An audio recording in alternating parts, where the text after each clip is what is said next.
Iris is going to join late and Gary is too, so don't worry about that. I'll just let them in and it'll be fine. Okay. All right, here we go. Good evening. The time is now 6 o'clock and I would like to call the City of Mount Vernon's Public Safety meeting to order for Wednesday, September 2nd. Our first agenda item is the approval of our March 4th minutes. Is there a motion to approve these minutes? So moved.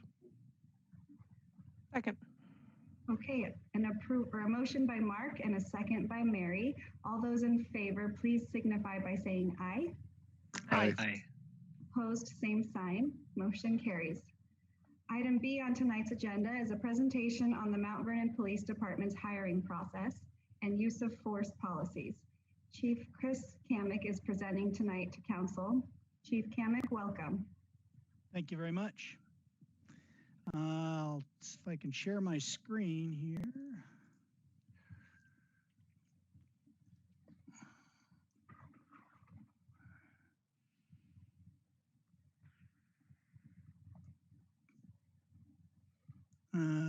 Slideshow.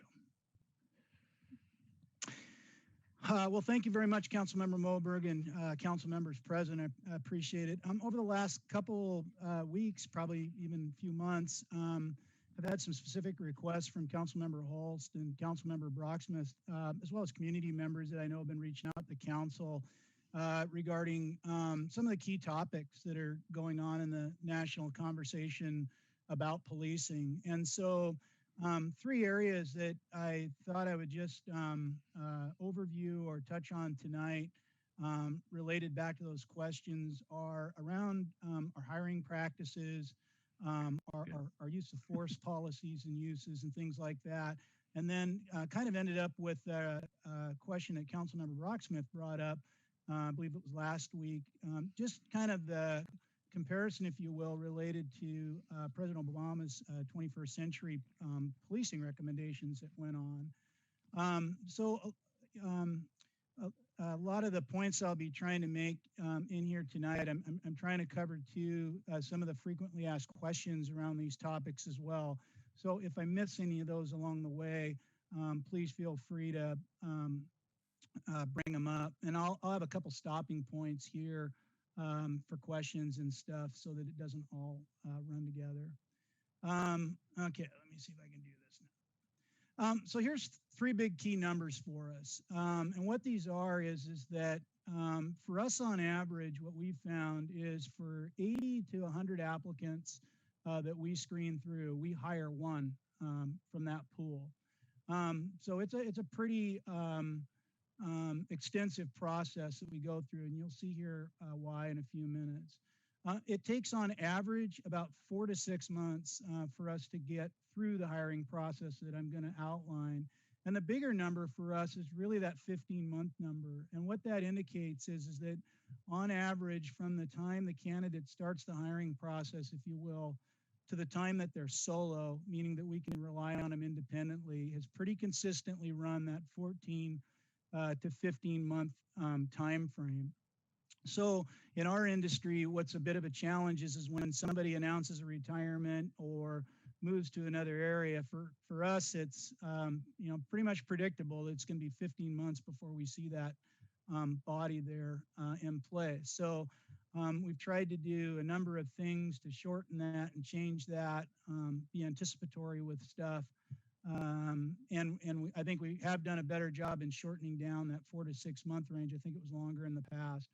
But let me walk you through the steps and things like that. So here's just kind of an overview of really the desired traits and characteristics that we are looking for, and not only just in police officers, I would say in all of our staff, because they're all critical positions, whether they're right at the front counter in our records and reception, or they're community service officers, or they're park rangers, or they're police officers. But there's a lot of important traits to be in this people business and to do this people business well. And again, these aren't all of them, but they're a lot of the main ones and things that we found people, at least for our agency and our community really, to be successful at. I think we have a pretty good starting foundation. In our hiring requirements, we require a minimum level of college experience, minimum of 90 quarter hours or 60 semester hours, or preferred to have degrees, associates, bachelors. So this is currently the DNA makeup, if you will, of our staff right now. We have 5 that hold master's degrees. We have 19 that hold bachelor degrees. And also in those 5 that hold master's degrees, they hold bachelors as well. So they're not included in that. And 8 that hold associate's degrees, and then 11 that hold enough college credits, if you will, to be comparison to an AA degree and things like that. And then over at the side are just the different degree fields that people come from. And I think this is, you know, an interesting look for us as well, because, you know, policing is a really diverse field that we're in, and dealing with people problems is much different than dealing with manufacturing problems or system problems or things like that. And so having really a diversity of backgrounds and having those blended into a workforce has tremendous value. So you'll see a lot of things in, you know, social science areas, planning areas, certainly law related fields and things like that. But all of these have, I think, relevance to us. And so when you think of a starting point in the hiring process for people who have demonstrated critical thinking and things like that, we already started a pretty good point in that selection. Recruiting is a big part of the success in that. We have designated recruiters, and they're before you here tonight. We have a diversity in our recruiting cadre with that, both in experience, rank, if you will, years of service in the field, gender, ethnicity, trying to be responsive, if you will, because we've found that the peer-to-peer connections are probably where our highest amount of success rate comes in. In fact, just today we were doing what we call a meet and greet with a candidate who's early on in the process. And what that entails is that we get together with 3 or 4 staff and we try to make it a diverse group, and we just have an informal coffee session with them. It's an opportunity for them to get to know us and ask questions directly without any pressure of a grade or anything like that, and us to get to know them, because the hiring process is really a two-way street, and at the end of the day it has to be a fit for both sides. So we found that peer-to-peer relationship with staff to be really important in who ultimately gets courted down the road that wants to come on board. This is the core group, if you will, that have recruiting responsibilities, but again, to be responsive to some of the issues, we've extended that out. So for example, if we're going to a recruiting event at Wazoo, we'll reach out to one of our Wazoo graduates and take them along with us, regardless of where they're at in age in the department. Sometimes Officer Alex Elwell is a perfect example. He had just come on board with us about a year, so he still had a lot of connections to Washington State.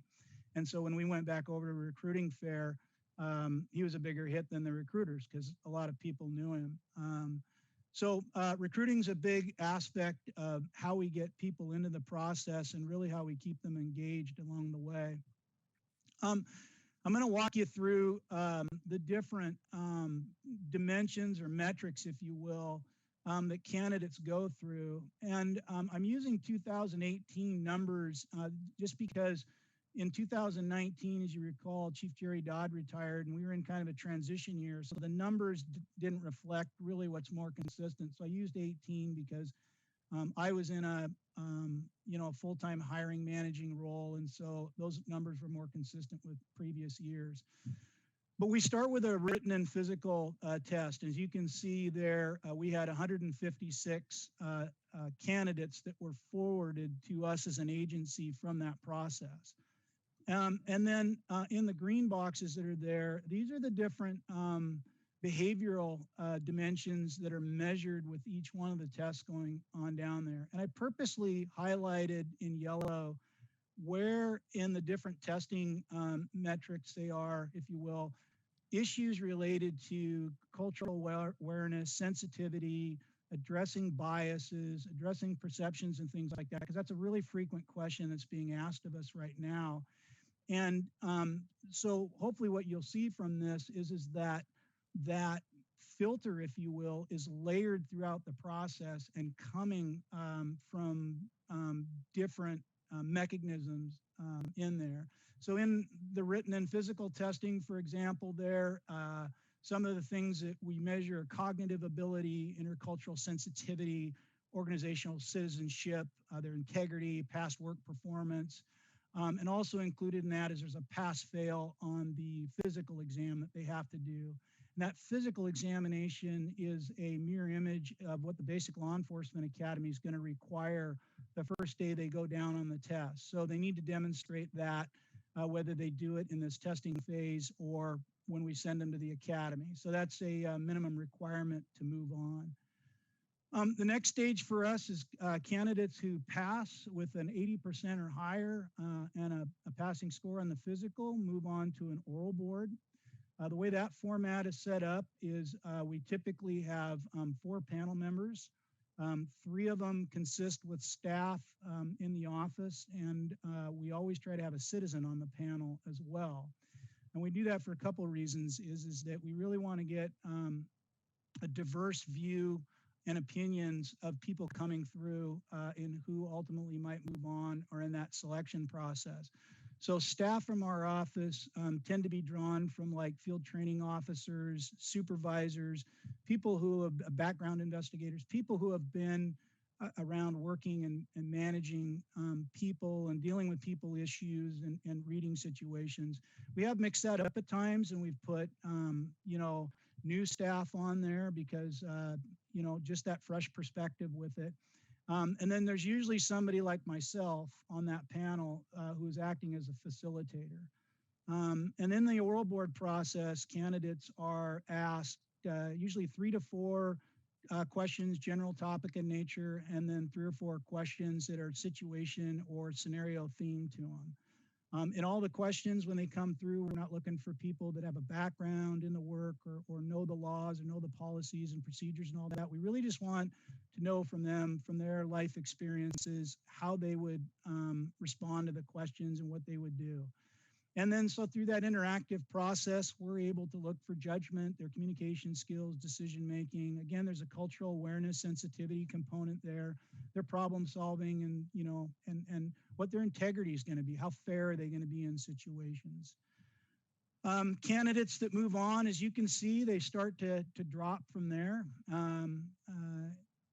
And they move on to a polygraph examination. And this is really where they go through a pretty extensive interview with a polygraph examiner, and then the polygraph examiner narrows that down to a core set of question areas that they want to have a conversation about.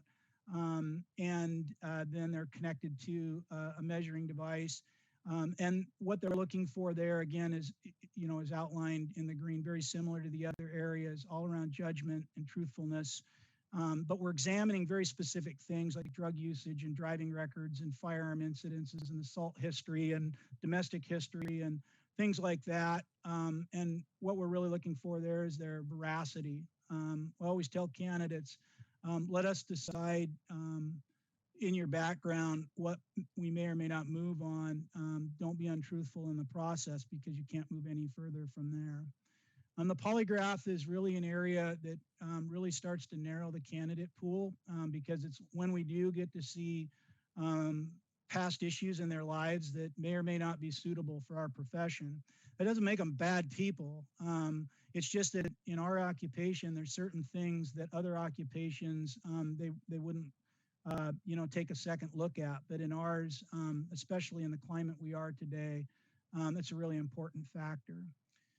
On the next metric that we go to, it's called a job suitability or a SAR test. This is really a mini or a condensed version of a psychological exam. You take all of the same written testing instruments, but you don't have an interview with a psychologist at this phase. And so these are really looking at aptitude for the profession, how they're going to do academically, So they take the results of the test and they do it comparatively with the population of police officers, say 18,000 officers who have taken it, and where they've been successful and not. And that's what the psychologist matches it up again. So it's a great tool for us at this stage, because as we go into the background with a designated background investigator, it's revealing things about their trends for interpersonal behavior, their adaptability, what's their emotional control, what their work attitudes like, and it allows us to, I think, be more introspective when we're talking with employers, roommates, family, neighbors, and that sort of thing. Candidates here, we move into the background investigation phase, which I was just talking about. And I want to highlight here that it's a trained background investigator that goes out to do these. These aren't criminal backgrounds or interrogations. These are hiring backgrounds. These are looking at work performance. These are looking at coworker relationships. These are looking at all sorts of different dynamics around hiring. So, and there's also legal requirements that we have to conform to with that. So our background investigators receive training in that and then apply it accordingly. One of the things that I'll make note about here is, a lot of times the candidates submit their references, which we appreciate, but we always go way beyond their references. We will ask people about ex-wives, ex-husbands, former friends, roommates, who they might have a problem with in this situation. We will try to seek those individuals out and find out what sort of perspective they have. It may or may not be a weighting perspective, but it's certainly enlightening at times about other questions that we may need to follow. When the background is complete, then that's submitted to myself. And I go through the background investigator and we look at all the earlier phases and we make a determination if we're going to do executive interviews.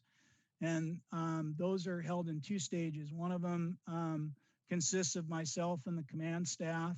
And this is really probably my first formal opportunity to be able to interview the candidate and learn about them. And I go back through a lot of the specific things in the hiring packet. And if there are things in the hiring packet that were questionable or, maybe troublesome for us, we'll ask those outright right there and make a determination from that. If we feel comfortable that we want to have Mayor Boudreau interview and then make that final decision for us to move to a conditional offer, we do that next, and Mayor Boudreau is usually right outside the door, if you will, or at a call to be able to be there. But we line those up. And we're pretty certain at that point, though, that it's going to be successful.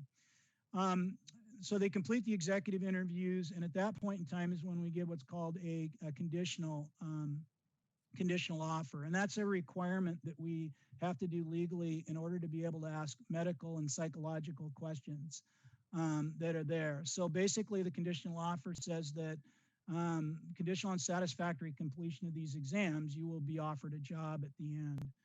So then we line up the formal psychological exam, and they go down and they retake it. Again, then they're interviewed with a psychologist, and then we receive a report from there. And this is when we get deeper into some of the psychological aspects of the candidate, stress tolerance, their anticipation of substance avoidance, what's their stability emotionally, how adaptive are they, what's their tolerance for different groups of people and classes and things like that. And the psychologists have both written and graded ratings with that that we follow. And then the medical testing is really just general health, drug use screening, and because we have to wear respirators, they do some testing along that line for their capability. And if the candidate makes it through these phases here, then again at the end they're offered a final job. So I wanted to give you a glimpse of what one officer's path is through all these steps in a very specific timeline. So you can see those earlier numbers that I was talking about. So this is one of our newest, freshest, right out of the academy, Officer Jordan Burke, really a great kid. And Jordan had really a tough row in this because his class was about 3 weeks from finishing the academy when COVID hit and they sent everybody home. And so we went through this pause on him with the last couple weeks of the academy. And the reason you see him down in that bottom picture there, that's the Burlington officer that graduated in his class. They're up at Bellingham. The academy pushed the remaining training requirements back to the agencies, and then they went up to Bellingham and had to do their mock scenes.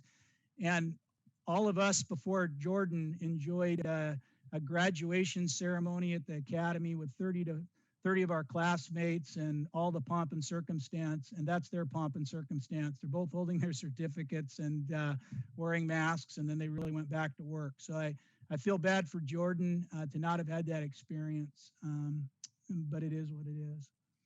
So again, looking at the test, these are the actual dates because I track all of this specifically to see where we can create efficiencies in the system.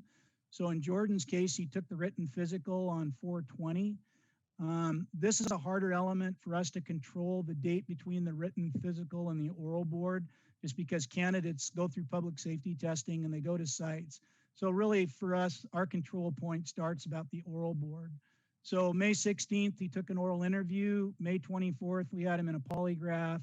The 29th, the job suitability. And by 6/4, we were starting the background process. June 27th, we had completed all of those steps and we were in executive interviews, and we gave him a psychological exam on July 8th. On the 10th, he did a medical, and he was hired on August 28th. And so if you also consider in all of these that you're coordinating a person schedule, everything else that we have going on here in the office, and then the individual examiners and offices and things like that to have appointments, that's a pretty aggressive schedule right there for us to accomplish. One of the things that we ran into is the last couple years was the academy classes availability was getting stretched further and further out. And so we had these big gaps between the time that we were ready to hire them and we could actually get an academy date. So we created this program called Pre-Academy, and this was designed for two reasons. One is we didn't want to lose good candidates that we had identified to somebody else just because they were waiting to be hired to get closer to the academy date. And the other thing was to be able to take advantage of some of the tasks that you have to learn as an officer and maybe get some repetition in that before they go to the academy. So when they get back to field training, there's already a layer of comfort there that they can build on with new and additional skills.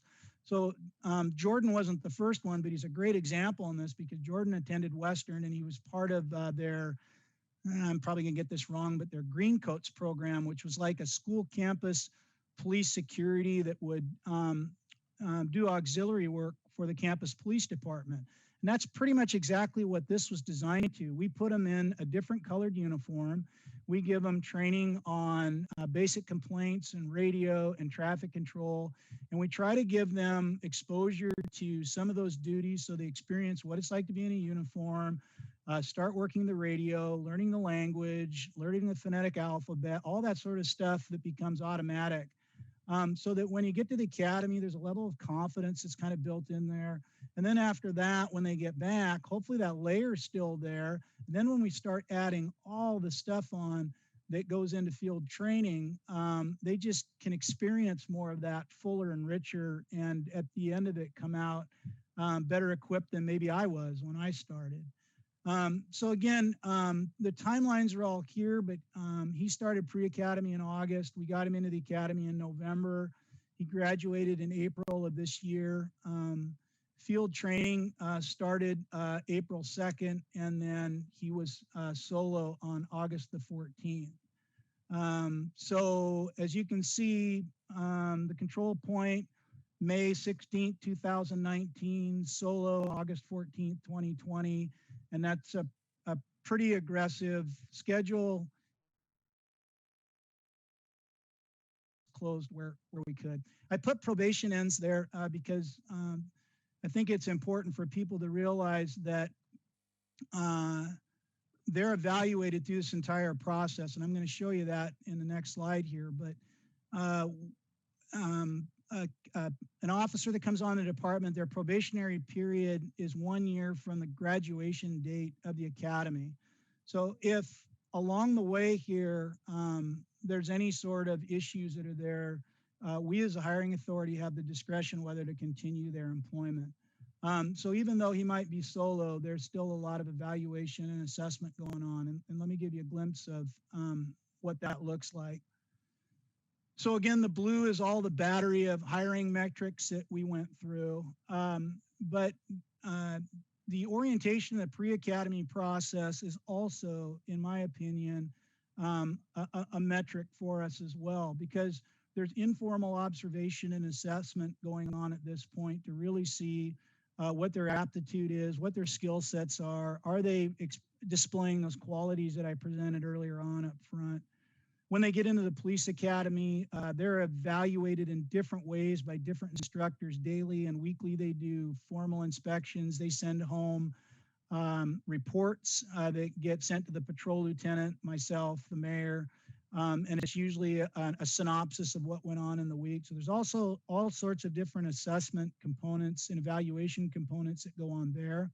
So if anywhere along this route, we're starting to see the candidate exhibit behaviors that we didn't catch during the hiring process, they can be caught here and then they're addressed accordingly. After the graduation from the police academy, they move into a structured field training program. And that's anywhere from 12 to 14 weeks long. They're assigned somebody who's trained to train police officers. Again, looking for behaviors, learning tools, the way people learn differently, and that sort of thing. So that runs 12 to 14 weeks. They receive a written daily evaluation of their performance from that training officer. And then at the very end of that, a sergeant or a lieutenant will do a checkoff, a ride. They also complete a written test. When they move into solo status, that evaluation process continues. It just extends out a little bit. So now they start receiving a formal written evaluation every 2 months until they're off probation, and then they move into the normal cycle that we all have, which is every 6 months. So along the way where there's concerns about behaviors that might manifest in the screening process, there's a number of them during the hiring that are filtering along the way. And if that hiring process, because it's a human process, misses it, there are these other filters and tools after that we can pick up from there. And it might be training issue, it might be a performance conduct issue that requires some discipline, or it might end up being one that the candidate isn't suited for this job and we terminate the employment and move on to the next candidate. So I use this example to say, well, how well does all that do in relation to what sort of, serious misconduct issues that we see? So I just went back 5 years, and what this just shows you is these are our actual internal affairs investigations, meaning somebody's conduct rose to a level that the review of that needed to be a serious internal affairs nature. It doesn't necessarily mean what they did, and I want to explain that down below, but the initial inference of that was significant enough that we needed to treat it in the formal IA process. So we had 2 in 2014, one obviously in 15, and then one in 19. What those were is the one in 2014 involved a firearms discharge, and this was where an officer was attacked by an individual, and he was attempted to be disarmed, and during the disarmament, the firearm went off. Nobody was killed, nobody was hit, but because there was a firearm involved and it discharged, that is a more serious thing. In the end, the officer was found to be justified. The other instance was an issue at the time where we were allowing people to purchase their own patrol rifle, but we weren't allowing them to alter it. And there was an alteration that went on. And I think this was back at a time where, you know, it was new enough and things like that, that once we got done with the finding, we realized that, okay, this is more related to a training issue, readdress the policy, that sort of thing. So that's why it's not sustained there.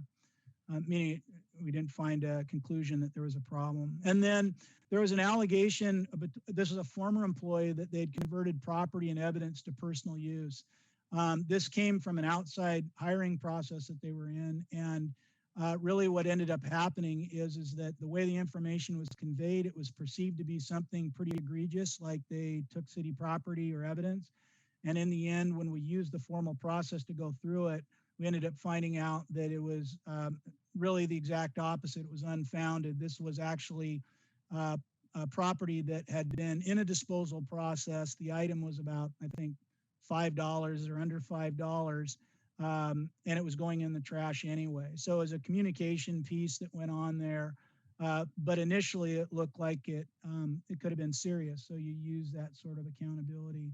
And then the last one is the one a lot of you are familiar with, where it was a taser application, and then separately from that, we had the fatal pedestrian accident on Freeway Drive.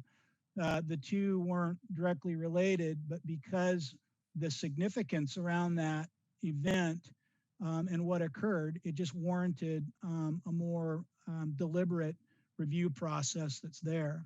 So again, I use these as examples because when, you know, people say, well, it's great you have all these filters and mechanisms and stuff like that, but are they really doing what you would expect or want them to do? And I think this is demonstrates to a degree that it is.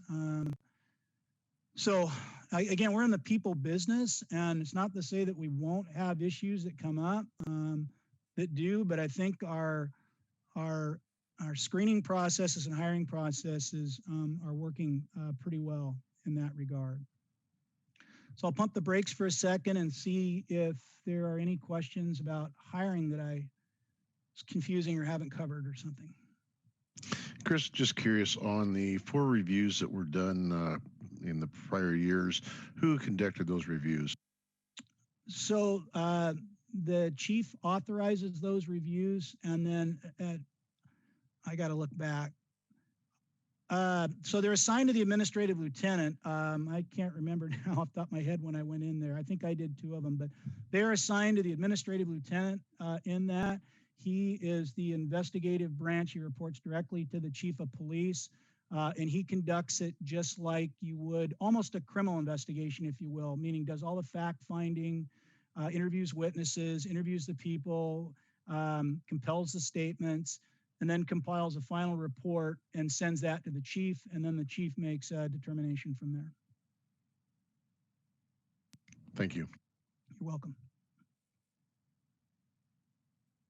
Okay, anything else? Okay, I'll move on, and at the end, if I miss something, I'd certainly come back.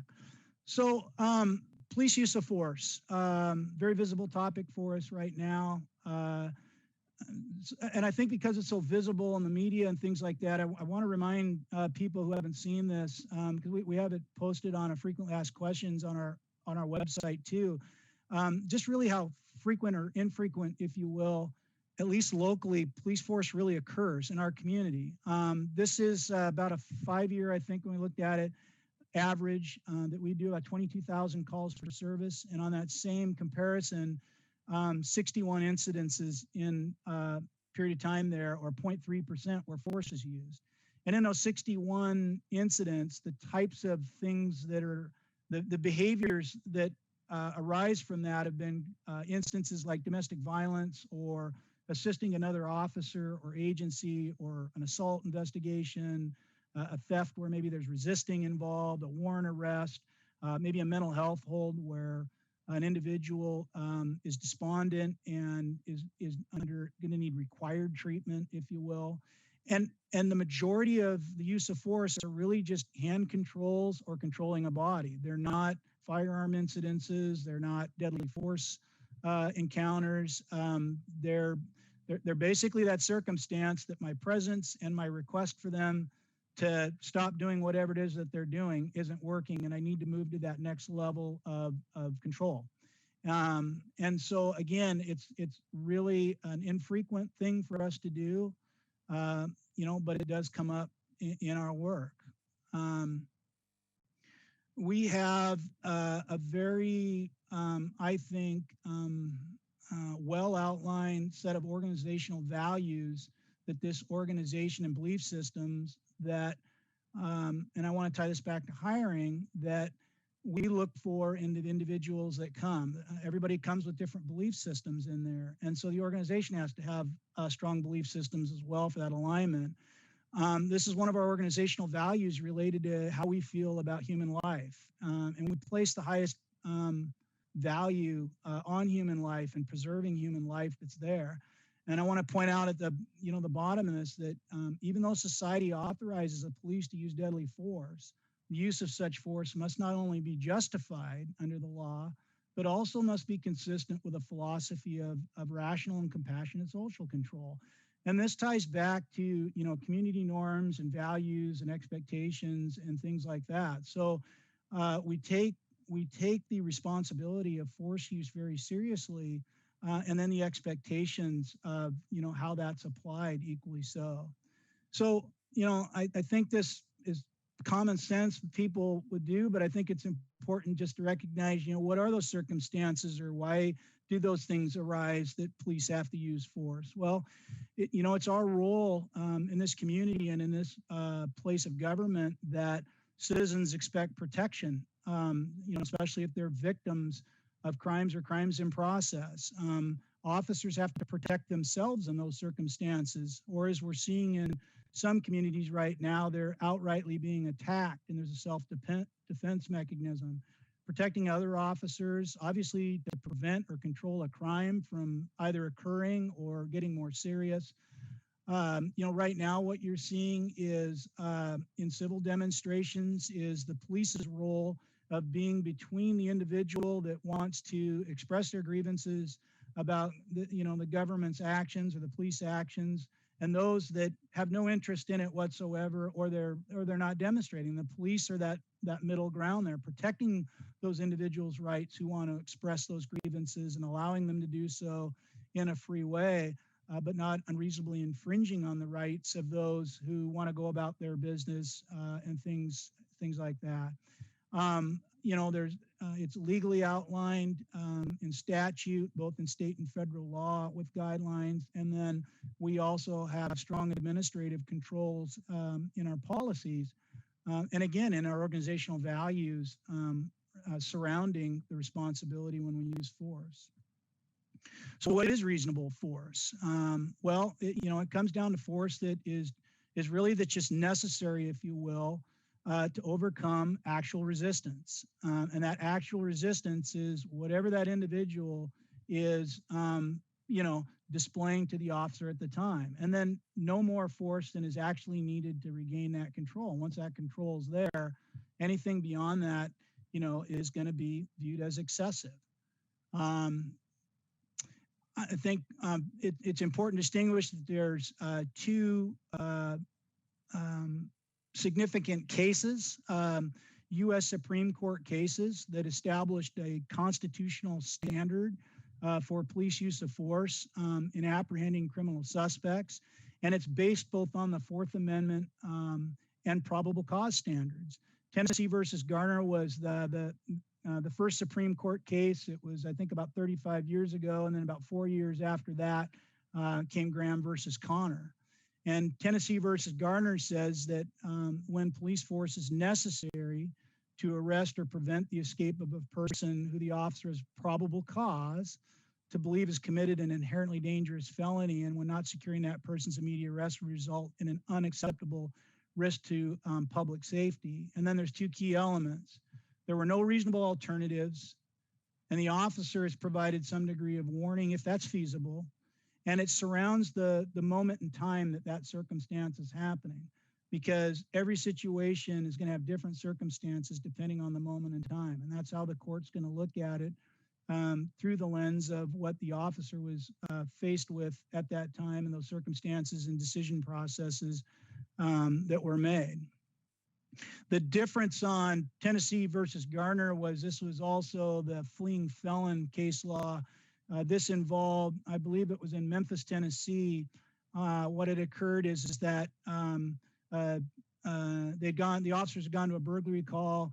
The individual fled through a backyard, was going up over a fence. The police shot the individual. He was killed.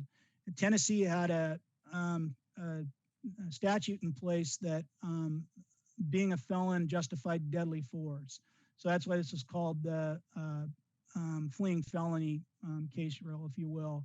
And so the lower courts initially upheld the use of force as being justified. It was a Supreme Court that came in and said, no, you got to look at reasonable alternatives and you got to give warning. And, just the mere fact of being a fleeing felon wasn't going to be acceptable. In Graham versus Connor, the Supreme Court went the next step and they said, no, we're going to apply the same standards to all police use of force, deadly or otherwise, that's there. So this has now become, the legal standard that everything is based back from in training and review and whatnot. So in examining, so switching gears back to Mount Vernon PD, how are the different mechanisms that we examine use of force here? So first and foremost, anytime in those 61 incidents, if you will, if an officer uses force, they complete a use of force report or a USFR. That use of force report is then reviewed by their supervisor who is working or sergeant. After that review is done, it goes to a command level or another supervisor for a second review. And then ultimately it comes to my desk and I do a final review on it. And again, looking for reasonableness, looking for crimes, looking for making sure that the policy requirements that we outline in there are being met, statutorily, conduct's being met, and all those things. And then, I won't get to, I'll skip down my bullet point. Then the next thing I wanted to just mention is that Initiative I-940 that passed in 2018 took most of 2019 to work through the different, how that law was going to be worked, and really just came to fruition, if you will, with more specific detail in early January or February of this year. This is related to police training requirements as well as independent investigation teams that are investigating shootings. And it had specific requirements like citizen representation involved in that, liaisons for family of the not the involved officer, but the subject of police focus at the time, whether it's a deadly force or serious injury, but a family liaison for the subject that's involved with that. Also, if they're tribal member, tribal liaisons who would have familiarity with the culture and customs and practices. So also too, so deconfliction statements. So when, for example, our SMART investigators come out and we're going to say investigate a Burlington shooting, there are deconfliction statements that the investigators have to complete in order to say the subject officer that's involved and this, there's not a conflict of interest that's there. And those deconfliction statements are reviewed and approved by the citizen representative who's there. And that citizen representative, there's two of them that are brought out to every scene. And they work with the command staff, the SMART commanders in that. There's also minimum training standards, both for investigators as well as to be supervisors in that.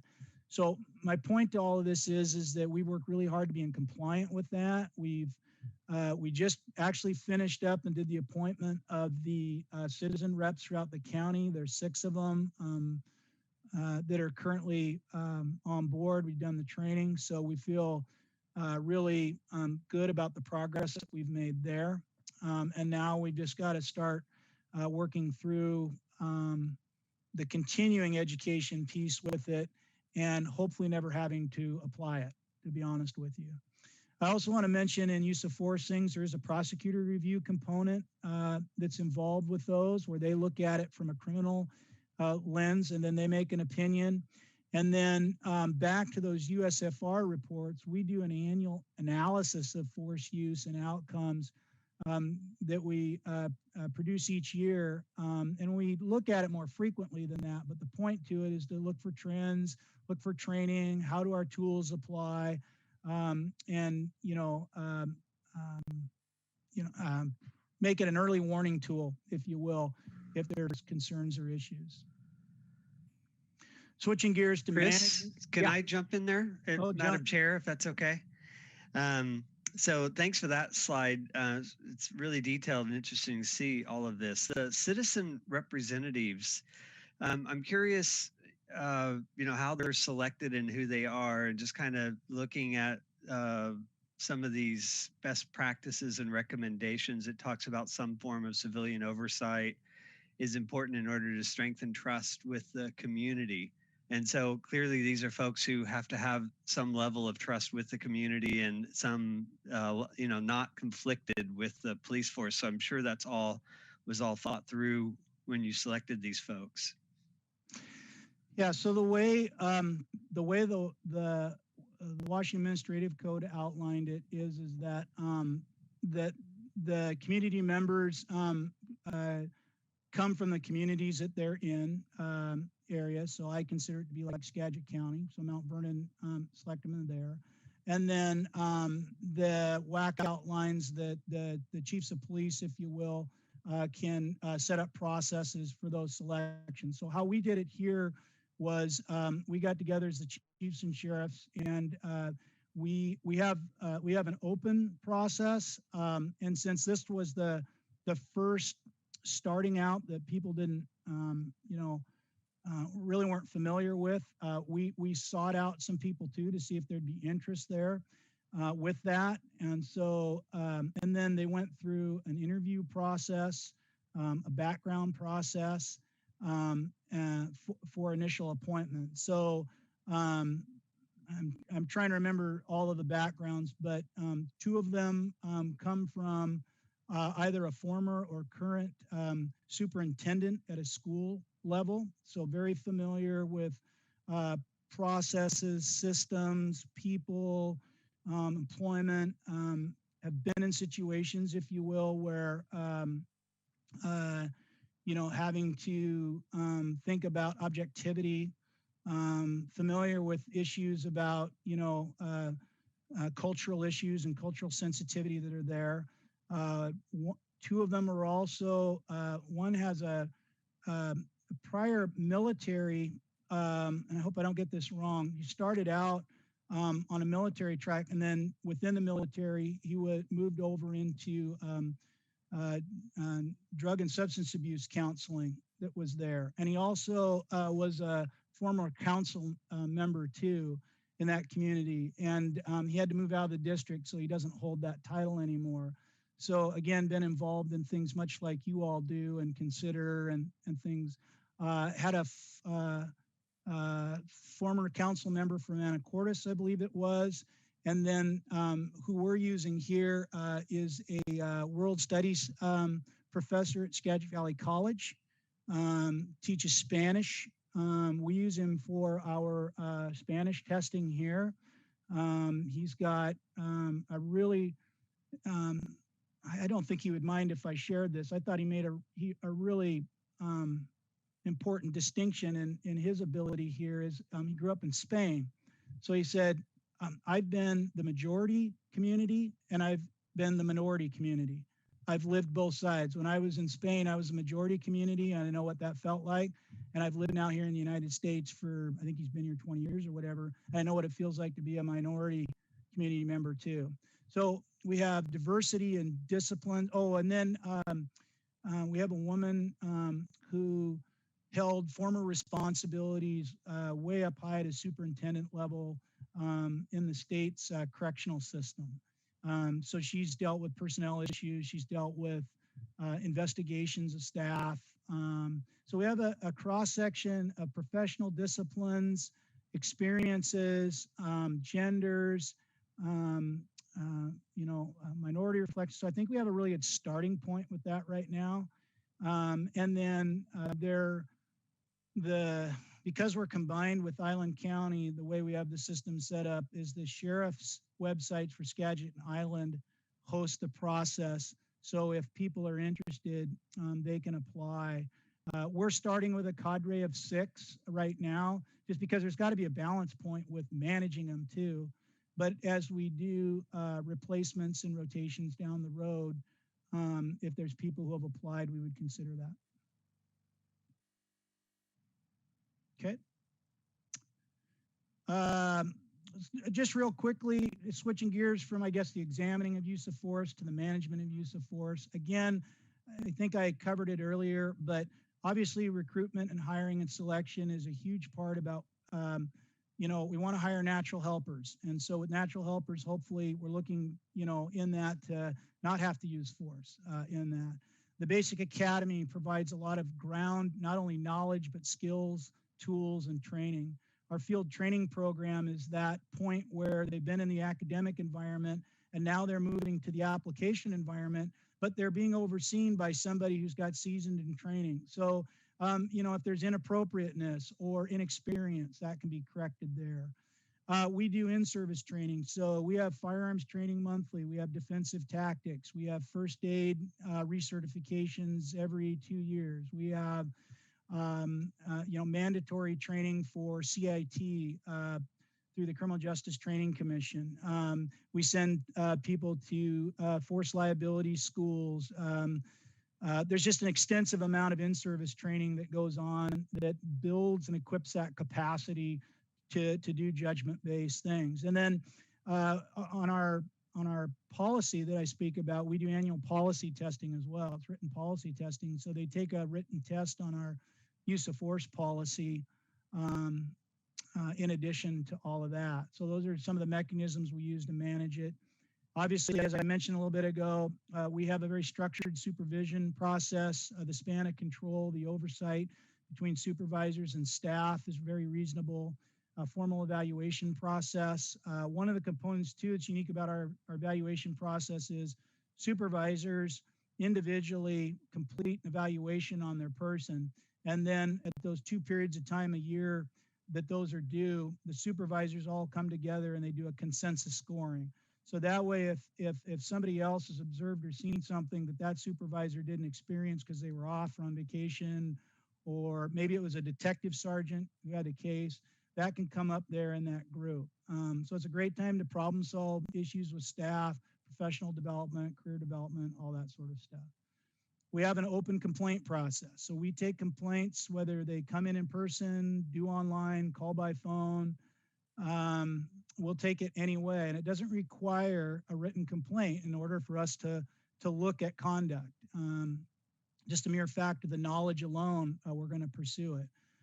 We have as I answered Councilmember Hall's question a bit ago, a very structured internal affairs system process with defined roles and responsibilities.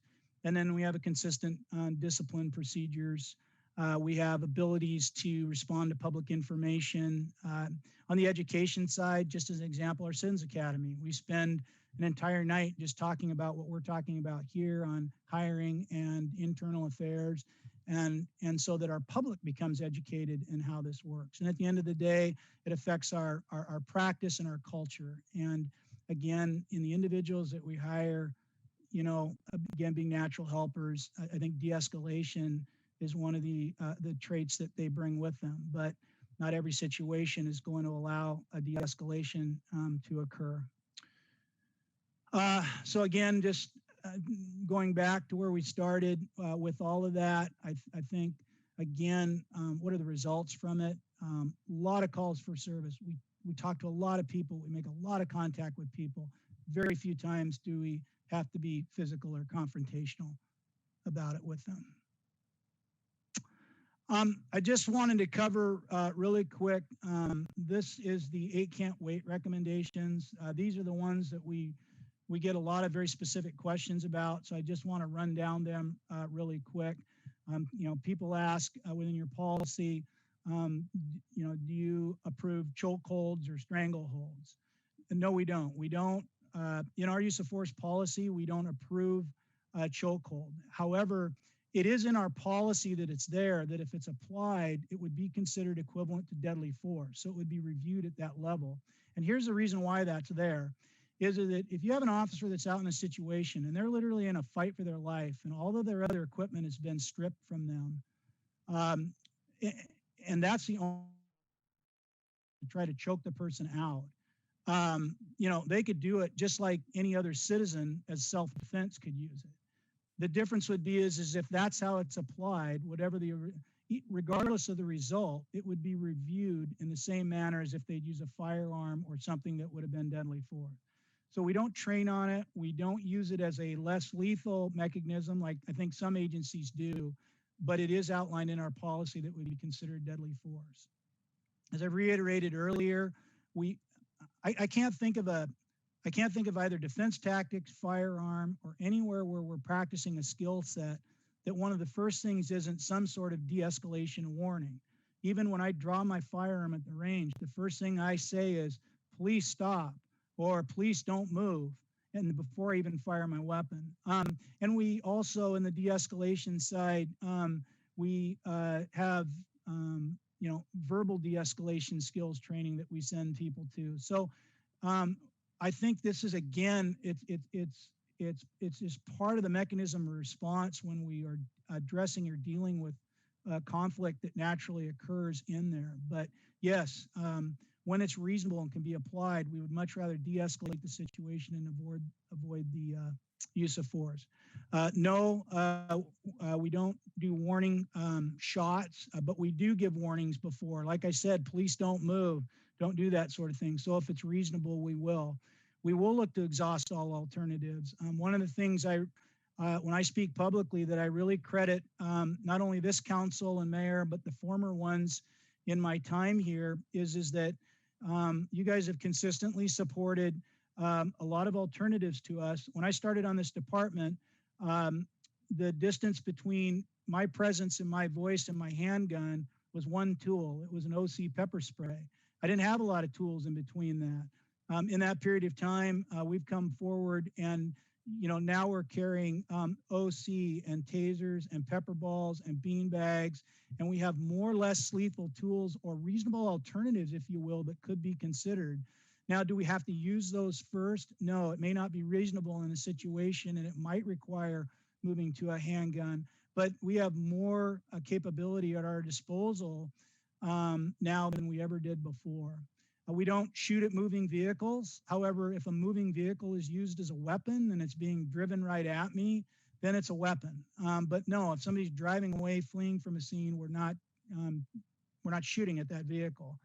Duty to intervene, absolutely. And I think where I see this most heavily is, again, getting back to our canons of ethics, or organizational values.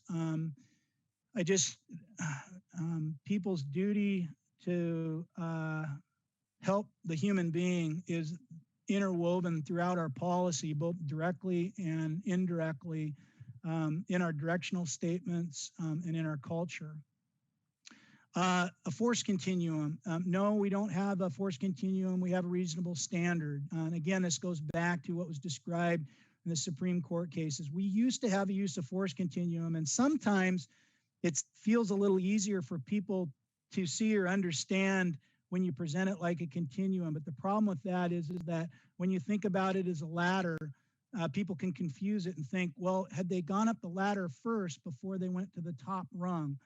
And that's not how the courts have determined, or really the appropriate, I think, use of how force should be addressed. Because if I'm faced with a set of circumstances, my experience, my size, my capabilities, my equipment might be totally different than Councilmember Moberg if she's Officer Moberg and she's in a similar set of circumstances, but she's got maybe 1 year of training and maybe not the capabilities.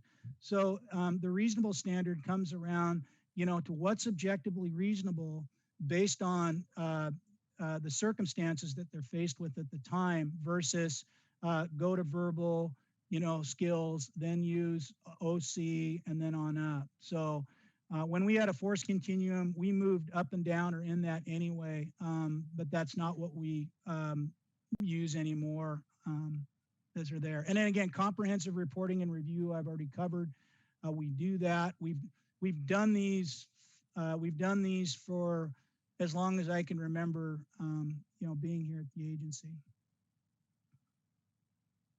Or I guess I should say they've evolved too, but the psychology of it, the culture of it, I've lived in this for over 30 years.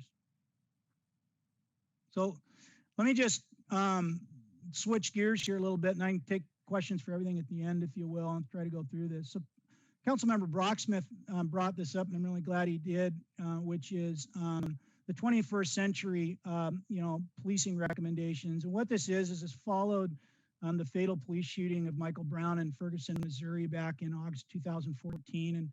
And President Obama then signed an executive order starting a task force, asking them to look for best practices in policing.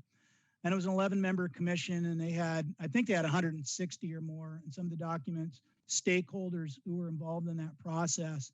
And what the report is very in depth, obviously, but where it circled back to is that there were 6 pillars, if you will, recommended for agencies to look at going forward in order to provide best practices in this industry. But at the end of that was what they were looking for was really measurable and behavioral change. So what I just kind of wanted to do was just hit these real quick as they compare to Mount Vernon Police Department. I'm going to take them a little bit out of order because they make more sense to me that way in the presentation. I first want to address the one on community policing and crime reduction. I think first and foremost, what people need to recognize or understand is that community policing isn't a program. It's coming from an academic base of study, and it's got social theory-based support behind it. And what that social theory says is that most people are of goodwill, and those people of goodwill, they will work cooperatively with others for neighborhood improvement. But along with that is they need to understand what the issues are that are there before they can really lobby for change. And they also need to understand what's their role in it, what are their capabilities, what are they equipped with, so that they can take the appropriate amount of action. Because I think everybody, if you think about it at the end of the day, wants to liberate themselves from conditions that are uncomfortable or unsafe or oppressive or whatever. So that's the root of where community policing is derived from. And again, when I joined the department in 1989, community policing was already the conversation transition that we were going to. So I've never lived in this department without these belief systems, and they've just evolved over time. So just some real quick examples, I guess, here for us to show how is it measurable, how have we devoted to community policing? Well, first and foremost, we've dedicated an entire division to the idea of crime prevention and public education. And they're not commissioned police officers. We certainly have commissioned police officers in there, but we have non-commissioned officers because it doesn't require a commissioned officer to do that kind of work. So our community service officers who are out there working directly with neighborhoods and community members and business organizations and things like that to equip them with tools and knowledge so that they can take action that's appropriate for a citizen's level in that. You're very familiar with Aaron's work as an embedded social worker, recognizing that unique population and the challenges around it. And again, if we're to equip and make significant change there, we got to put that specialized tool. More recently, our parks enrichment, please. How are we going to make parks as highly as attractive and appealing and a calling to bring people in along the enrichment side? I can't think of any more visible example of community policing than all of those volunteers that are there. These are literally the citizens of Mount Vernon, our community, policing their own community. And of course, we have our citizen and youth academies, and those are specifically designed to enlighten people about what happens in policing here for the ideas that are outlined in President Obama's task force wish, which is to really equip and educate the community on things that they can do and really build that trust in that relationship, that strong neighborhood engagement.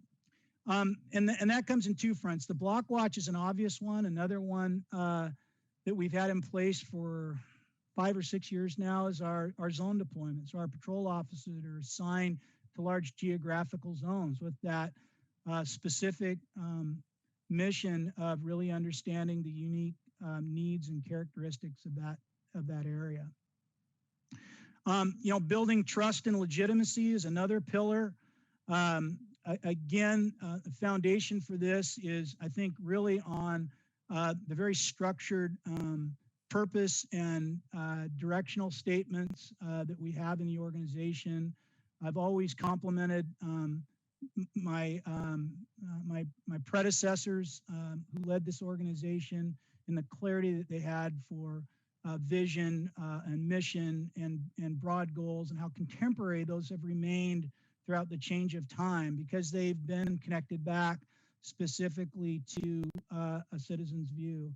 The motivating forces that drive what we do: shared responsibility, adaptability, the crime prevention versus the crime reaction, and planning that are there. Organizational values that are there. We have, codes of conduct. We have 19 different codes of conduct, 9 different canons of ethics, and 52 ethical standards that are in place in the organization. And those are all designed around an ultimate goal of creating that trust and legitimacy in what our role is in city government here for Mount Vernon. So we're very intentional, if you will, with those in mind then in who we hire and who are the future for this organization. Training and education is another pillar. Again, just a quick example. In 2019, as an agency, we had over 7,000 hours of training, and it was a wide variety of topics, things like that. I put a few up there. We have a state requirement. Oops, I apologize. My bullet didn't drop down. We have a 24-hour training requirement that's state law. We either meet or exceed that with our officers every year. There's a mandate that we do 2 hours of annual crisis intervention training, and the Criminal Justice Training Commission reproduces a curriculum each time for that's new and fresh, and it's excellent. We meet that each year. Back to Initiative I-940, it added a 40-hour requirement of training that needs to be completed by an officer every 3 years. And it involves also implicit, explicit bias training, ethics training, and tactics training to avoid, in cases, escalation where it's not required. Again, structured field training program that we do. We have all of our staff that reach supervision, mid-management, or executive professional certification through the training commission. So these are just some examples, if you will, of this pillar that they were looking at in place, how we meet it, and how we work towards it and continue to strive. Technology, another area where we've had tremendous support, across city levels, but we interact digitally through our website. It's it's a place where people can self-report, or they can acquire tools, or they can communicate with us. We use Facebook pretty heavily with our social media, and it's been a great interactive tool for conversation during this environment, to be able to see people's comments and respond to it. We're very mobile out in the fields with technology, so we're putting it right out there in the hands of the officers so they can hopefully remain in the neighborhood or the community, but also have the investigative and research tools right there at their disposal. I think Kim Kleppe has just done a simply marvelous job expanding the public camera systems that we have out there, and it has been a great tool to solve a number of different crimes that are there. But we also have those safety systems up in our schools, and they're piped into our agency here. So we about 260 camera feeds from all of the school campuses that come in here in the Mount Vernon Police Department. And then, as you've heard in some other public safety meeting, our digital forensic side. So so many more of our crimes now, it's about smartphones. That's where the evidence is at, or computers, laptops, whatever. So digital forensics is a real heavy side to the work that we do. But technology, we're using technology to really leverage our human resources that are there. And we're using our social media to connect in other mediums, if you will, still not ignoring the traditional ones that are still out there and relational. Policy and oversight was another strong recommendation of a pillar. One of our organizational values is that we're accountable to the community that we serve, and I put that right up at the forefront. But we have contemporary policies and procedures. Our policies cover 29 different chapters, if you will, and again, 8 organizational values, 19 codes of conduct. We have, a lot of ethical standards that in the absence of policy should guide how you feel about a particular situation. And our policy covers things, like authority, jurisdiction, rules of conduct, internal affairs, force use, driving. It's all up there in front of you. And then we have, multiple oversight layers. And I've spoken to most of them already, but structured supervision, evaluation processes, open complaint processes, formal internal affairs and use of force reviews. We have an employee accountability board process. And the way that works is that if an issue, say an officer gets in an accident, I could look at that as a chief and make a decision. I could do the fact finding, but we put together an employee accountability board. We'll do the fact finding, and then they'll make a recommendation that I can or can't go with on it. So it puts accountability, right at the peer-to-peer level, if you will. And then training is imperative because it keeps their awareness and acuity to law and practice and procedure current. And then if we have to and where we need corrective measures. We do have a citizens review component in our IA process. So for example, in actions where there's civil rights or ethical lapses, 2 community members can be brought in. Those aren't pre-selected. We would look for somebody with real high professional ability or reputation, perhaps look for somebody with some bit of training or exposure to police processes like a Citizens Academy or something similar. And then they would be advisory to my process. They would look at the investigative thoroughness and objectivity to it. So we have that intertwined in our policy right now. And then I think I'm getting to the end here of this, officer wellness and safety. The city has a very robust employee assistance program that can be called on. It's tied to our benefits package as well. It's got all the privacy and confidentiality, and it's very broad spectrum in what it can serve. So not just stress, it could be financial issues that are going on or help with budgeting. It's a wide variety of things. We have a critical incident stress management team here in the county that comes in following our significant incidents, and we do debriefings. And then from there, there can be individual follow-on. In the department here, we have a peer support program that got off the ground formally last year, and it's in place this year, and it's already been used quite heavily. And this is a peer-to-peer support side of things where individuals are reaching out. And then we have individual assistance services. So when we find someone on there who's struggling or following an incident where maybe there's just not a comfort level with the CISM team coming in, we've brought in services and done individual and small groups as well. And then we also send them to professional awareness training around stress and trauma and wellness topics. An example I put up there is the First Responder Wellness Conference that a couple of our folks went to last year. And then our peer support members received continuing ed training on that as well. So I think I'm done. Yep. So I apologize for going on so long, but you asked some really important questions, and I hope I did some justice to them for you tonight.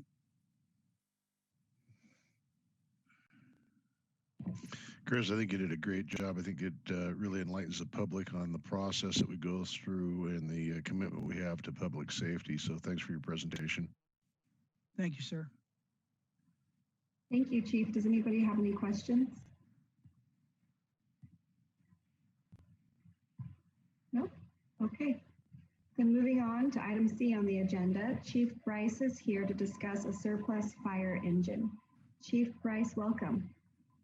Thank you, Madam Chair, council members. a couple meetings back, the topic was brought up about our air rescue unit that we have that's surplus. We went through that process. Gary brought that forward to you all, I think a couple months ago now. And there was some questions about a fire district that had some interest in it, and then some questions about the value of that. So since that time, we've done a little research, and Gary Owens is here with us as well, just about what that fair market value might be with regard to that. So myself and some of my staff have reached out from the fire side, along with Gary doing some research as well on his side. So a couple pieces for you. We've had information back from Brindle Mountain. Brindle Mountain is a large surplus seller of equipment. They help facilitate pieces of that. It's kind of like a typical auction place where then they would take a certain percentage of the sale price, help advertise that, and process that along. They came back and said that rescue units typically do pretty well. They're looking at between 20 to 40,000 is what he would give back as a value. He couldn't give a specific value because, again, it's through the auction. Coincidentally, we've also been just looking online at different pieces, different apparatus that are very similar in age, mileage as best we could. Again, and so far, a little variance there. We found one that was a 1993 Pierce Saber as well, a little bit more mileage, 43,000 miles compared to our 25,000 miles, and they were asking price of 40,000 for that. I looked today on the Western Fire Chiefs where they also advertise vehicles, and there was one listed in Oregon, and this was a pumper. This was an engine, so this wasn't a rescue designed the same way, but it was a fire engine, a 1993 with considerably more miles, and they were asking 15,000. So the range from our perspective is pretty broad. So I don't think we have a concrete number, but it's anywhere from about the $15,000 mark all the way upwards to the $40,000 mark. That's the information we have back on that. I don't know if Gary has anything further he would like to add with regard to that, and then just looking for a little direction on where the council would like us to go.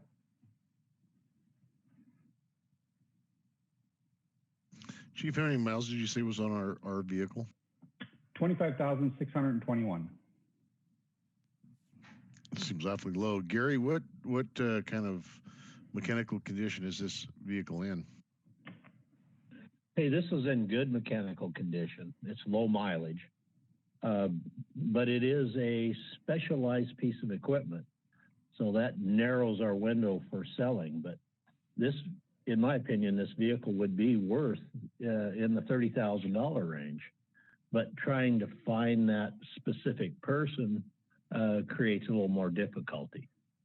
Talking with Murphy Brothers today, they have no reserve on their auctions, but they're confident that they could probably sell this for around the $10,000 range, but that's too low for this truck. So we need to, maybe in my opinion, take a little time and see if we can find somebody that's interested in purchasing this vehicle, but that takes time and manpower.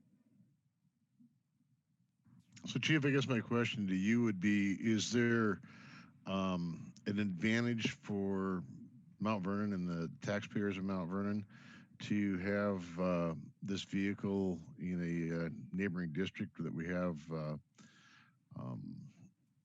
an agreement with to do backup and to come in and help fight fires?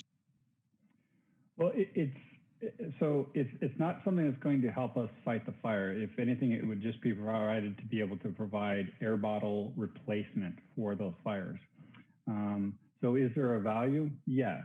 You know, obviously, if we have more of those in the county, that's good. But we also have 4 others in the county that are already available to us. Plus, the reason we're surplusing this is we've had a better system that we feel utilizing a cache of air bottles we have at our stations through a smaller vehicle that we're going to deploy as well. So where we would really start to need a vehicle like this would be those very large fires. And by that, I mean, we're going to be there for hours upon hours, making multiple entries and exits from the building. That's going to be a very large drawn out incident to begin with, and we're going to be drawing on a lot of resources from the community or from the neighboring districts as well, versus I'll call it your bread and butter kind of structure fire in your home or anything else, where we're hopefully within 1 to 2 bottles of making entry, we've got that knocked down, we've got it handled, we have a sufficient supply on hand. So the short answer to that is there a value to it? Yes. What that value is, whether that's $5,000 more of the vehicle, $10,000 more, I couldn't give you a hard number of that. I can tell you we don't have a large use for that type of a vehicle just because we do not have a large number of those types of fires where we'd really be drawing on that resource. So it wouldn't be coming into the city for mutual aid on a very regular basis then? Not on a regular basis, no. Like I said, that would be more of, I would say, you take the fire we had on the 4th of July, it wouldn't be something that we would deploy. As a matter of fact, we didn't deploy it. We just utilized the air bottles that we had in cache, and we were able to handle the structure fire with just the current resources.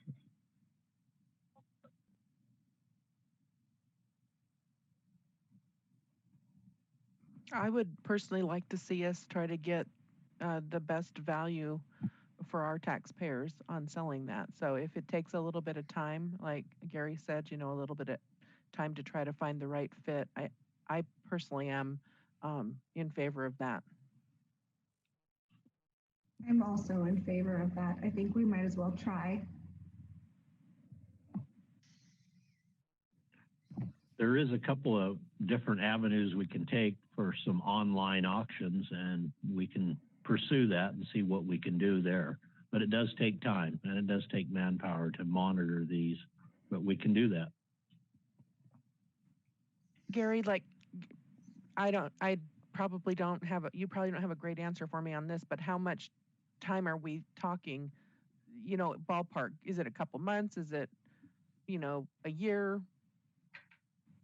What are your thoughts? Well, these auctions run when you sign up on these online auctions like govdeals.com, for example. They're 30-day auctions. So you sign up, you send all the information in, you put a reserve price on it, and then it goes out like eBay. Anybody interested, they could put an offer on it. But you get emails and phone calls every day because you're the person that's selling this, not govdeals.com. Gotcha. They charge us 10% for the sale of it. They handle the paperwork and the money transaction, but they don't handle none of the calls. Okay. So it takes a lot of time there. You're every morning you're answering emails throughout the day and phone calls and questions. So I'm so short-staffed in the maintenance side, I would need a little bit of help maybe from the fire side on their administrative personnel to help me with this. And but it is a good avenue. I've used it in the past, and we sold our last pumper on it, and we got pretty good money out of it. But this air rescue is a specialized piece of equipment. It is not a pumper like the chief says. It has an air compressor, a generator, and an air compressor, and its sole purpose is to fill CVA bottles. So you're looking for a narrow window for somebody that's in the market for this. So it will take some time to sell it. Okay. And in the meantime, where do we keep the truck? Do we pull it out of the hall and put it out in the yard where that creates more wear and tear and reduces our sale price on it? So if they can keep it in the hall, yeah, that'll preserve the truck, but it will take some time. I will be honest with you. Thank you. I think I know the answer, can guess the answer. It's an old truck, but with low miles. Any repurpose opportunities, or it's just such a nice, it's well geared now, it is what it is? Well, American people are amazing. Yeah, there's repurpose in everything. Yeah. Absolutely. Well, I was wondering maybe for our program. Sorry. Not for ours. The way the truck is built, really, no. It would cost a tremendous amount of money to repurpose it. So our best option is to surplus it, and we just got to take the time to find the right person for it. So it'll be a little long haul to make this work, but I'm confident we can. So is there anything on that truck as far as the equipment or the pumps that need to be replaced, or is it in good operating condition? It is in good operating condition. There's no pumps on it. The engine runs a generator. The generator supplies electricity to run the compressor, and the compressor runs all it does is run 6,000 psi to fill the CVA pack. So that's its whole function, is to fill the fire department's air packs. It does nothing else but that. Okay, thanks. I was under the impression that there were some repairs or some upgrades that needed to be done to that, so I may have been misinformed on that. No, the compressor is outdated. They no longer are building this type of compressor. So parts are getting at a premium to keep it in operation and keeping it fully functional. And that's why the sale of this creates a little bit of an issue, because it is getting 23 years old. So any fire departments are not going to look for this use of this compressor at all. Maybe the truck side, but not the compressor. Councilmember Hulse, I think what you're referring to is, and I received an email back from Chief Berg, and he was mentioning that too, is it that it wasn't usable, but again, as Gary was saying, that it's getting past its serviceable life, and then the maintenance and the upkeep on that becomes problematic, and so it's almost where you need to change those pieces out. And that's part of what drove us to surplusing it as well, is at some point in time, the maintenance on these vehicles that aren't being utilized the way that they need to be utilized, it's better for us to surplus it and get what we can for our ER&R to keep that flowing forward. And Chief, has the other fire chief, or the other fire chief or the commissioners indicated to you kind of a budget that they might have for that vehicle? They didn't indicate a budget other than they made what I'll call a quasi offer of $5,000. They listed out a lot of things they felt they needed to do to the truck. Again, that's where I was coming back to you all. And surely talking with Gary, we can take several of those different options that are available through either the Brindle Mountain or the auction houses that Gary knows. Or I can reach back if the council has a price they'd like me to offer back to the fire district to see if they're willing to increase that amount as well. And what I don't want to do is get in the middle of a selling of a piece of equipment, because as Gary stated, we too have a lot of workload associated with that, and I don't want us to get distracted by playing a middleman and quote unquote the used fire engine salesman in between that, versus we find an avenue where we can surplus it and get it off at the best price we can. I'm sorry, Mark. I would be happy to let us try to sell it in the avenue that Gary's talking about for maybe, I don't know if a couple of months is inadequate, like a test period. But I'd like to try it for 30 days. Okay. I personally, I'd be good with it, at least trying. Okay, fair enough. We'll start that process tomorrow.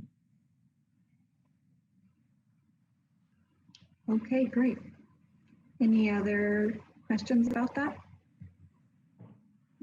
Okay, well, let's move on to item D on our agenda, fire infrastructure projects. Chief Bryce will cover GEMT and the fire bond discussion. Chief? I can't remember the meeting that I brought forward, maybe back in May, brought forward and showed you an outline of a capital plan for utilization of GEMT funding that we're going to be able to receive now through our transport and through Medicaid reimbursement of that. So with that, in that plan, the initial plan that I showed was a 10-year plan outlining the replacement of needed equipment. That was everything from the fire engines, the upcoming ladder truck, ambulances, monitors, gurney load systems, large capital priced items, radio systems, rescue tools that would be on the vehicle, so forth and so on. Within that plan, it had an estimate in there that what I anticipated going forward. We received some additional information back in April about what our reimbursement was for this year, which increased that amount. So that made me go back and revise that spreadsheet. With that, then I tried to look and say, well, 10 years is a good look, but what does 20 years look like? Because when we talk about replacing of a lot of this equipment, it is a long haul project.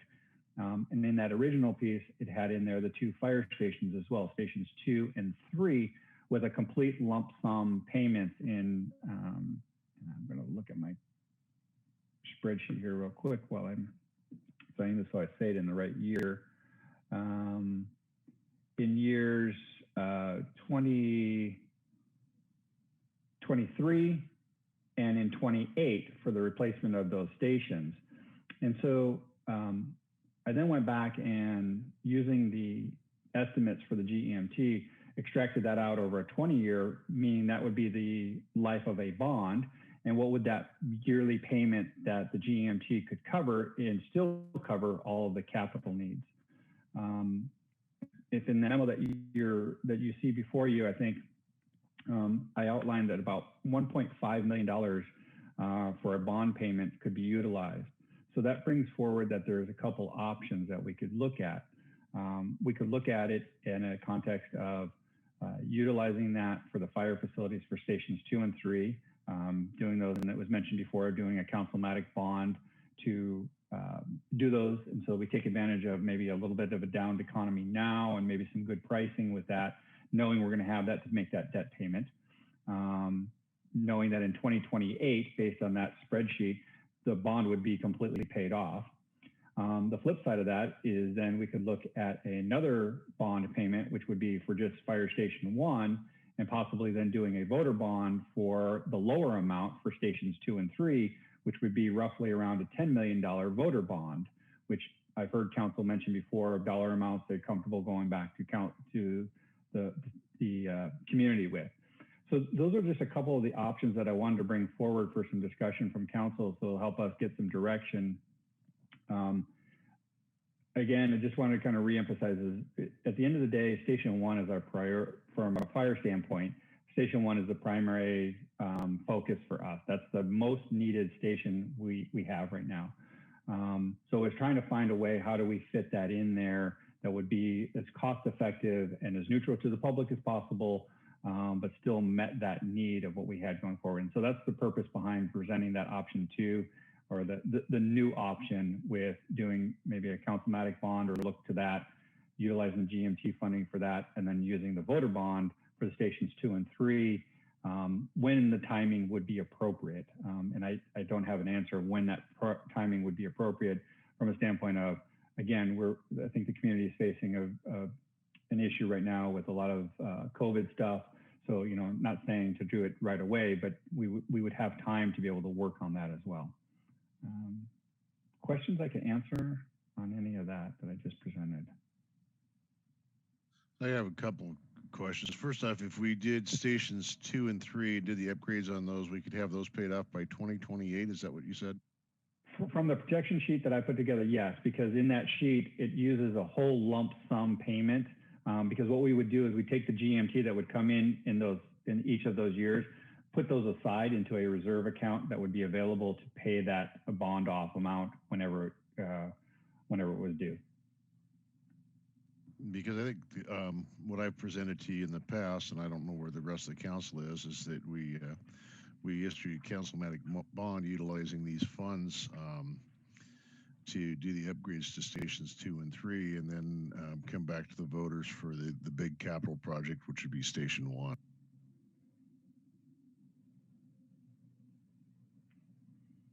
I guess my question to go along with that is, how guaranteed are these funds? And that's the hanging chad, so to speak, with this, is how guaranteed they are. I feel very comfortable from my dialogue with folks that work either in Medicare, Medicaid, and work with those pieces. I would just say that they have no immediate plans. There is no dialogue on any of that to withdraw these. The other piece of that is any of the federal grant funding that I have seen hasn't gone away overnight, meaning that an example, after 2001, after the terrorist attacks, there was a lot of Homeland Security Initiative grants that were in place that provided a lot of funding for fire departments across the nation. That funding is still available. It's decreased, but it's still available. but they've also shifted how departments are able to get their funding. So they don't just overnight turn that down. So it would give us a time frame to be able to look at that. Why I'm also pretty comfortable with how long it's going to last. So GMT is just related to Medicaid. The other big payer that's out there is Medicare. And Medicare is that we have far more Medicare transports than we do Medicaid. Medicare is currently doing a study of every department that's doing transport for their cost of service, meaning they want to know what it actually costs us. The indication I've gotten from International Association of Fire Chiefs is that they're doing that so that they can adjust either their rate that fire departments can receive for Medicare or do another GMT similar type of system. At the end, we believe it'll be something similar to a GMT system because the cost breakdown and platform that they're using is the exact same format that we have to submit for our GMT reimbursement, which again leads me to believe that on the federal side, they're looking to continue to support the fire departments because they recognize there's such a gap between the cost of service and what these two providers are paying for them. So short answer, no guarantees, but a high confidence level that for 10 years for sure, they will be around. All right. So the other question I have is on any given shift, how many employees are stationed at each one of the three stations? At any one shift, so we have a total of 16 personnel assigned each shift. We do have a minimum staffing level, so we do drop down to 11 on quite a regular basis. And so we'll be anywhere from 11 to 16. Most days we have 11. Okay, is that, if we're at 16, is that 4 per station then? No, that would be that we would have 3 personnel on each of our 2 fire engines, 4 personnel on our truck, 3 on our 1 medic unit, 2 on our other medic unit, and then our battalion chief for a total of 16. So then are the majority of the employees in at stations 2 and 3 or 1 and 2? Currently, the majority of the employees are at station 2. However, with a rebuild of station 1, what we're looking to do is bring the medic unit into the city station there, along with moving the truck there, and then the battalion chief going out there. So then that would kind of shift from station 2 to station 1.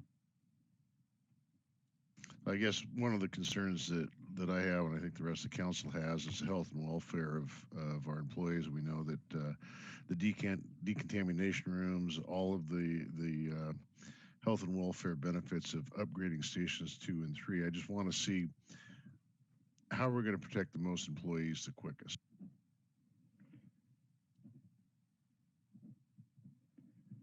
And my feedback on that would be is we have the same health concerns at station 1 as we do at stations 2 and 3.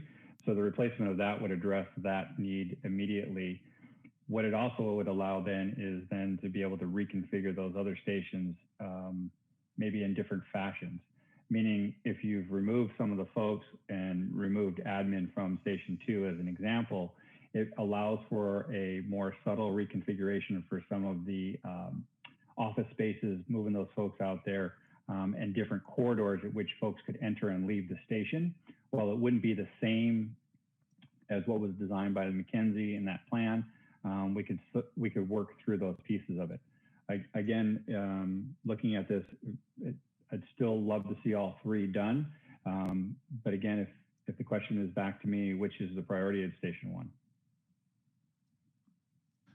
So I guess I feel like we're beating around the bush here. If we have, say, 4 employees or 5 employees stationed at stations 2 and 3, and we have 4 or 5 employees stationed at station 1, we're going to be able to protect more employees by doing the 2 stations. I don't disagree that we need to upgrade station 1. I think I was probably one of the first councilmen that asked or inquired about the replacement of station 1. You're not going to get any argument out of me from that needs to be done. I just want to know how we're going to accommodate the health and welfare of our employees the best. So, and I was just doing the math very quickly here. So if Station 1 is redone, there would be 5 personnel stationed at Station 1. There would be 4 personnel stationed at Station 2 and 2 personnel stationed at Station 3. So it would be a 5 to 6. Yes, there would be more personnel at Stations 2 and 3 in that configuration, but there would still be 5 at the headquarters station or Station 1.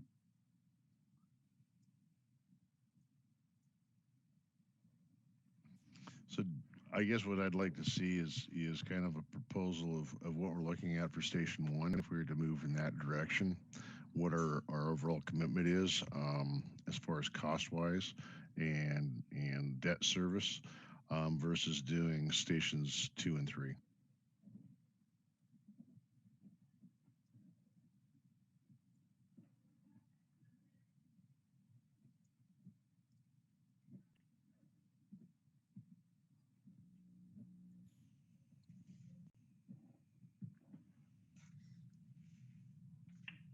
Can I clarify the capital plan that you've provided us?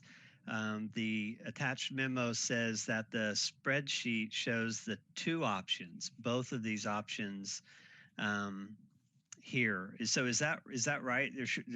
You don't have 2 spreadsheets that show the 2 different approaches? I do have 2 spreadsheets. I'm sorry if that was. I have one spreadsheet that goes from 20 to 40. Unless I missed something on the back. Yes. So the other one that's being referenced, Councilmember Brocksmith, is the one I gave back in, I believe it was May. I provided that other spreadsheet. I can bring those both up on my screen if you wanted to see those. Well, that clarifies, and I'll either dig it up in my files or look for it in our packet. Thanks. And then a quick question, the other dedicated revenue that's in the spreadsheet, is that fire impact fees? No, the other dedicated revenue is from the contract we have with Fire District 1. Okay. And Thank so you. Yeah.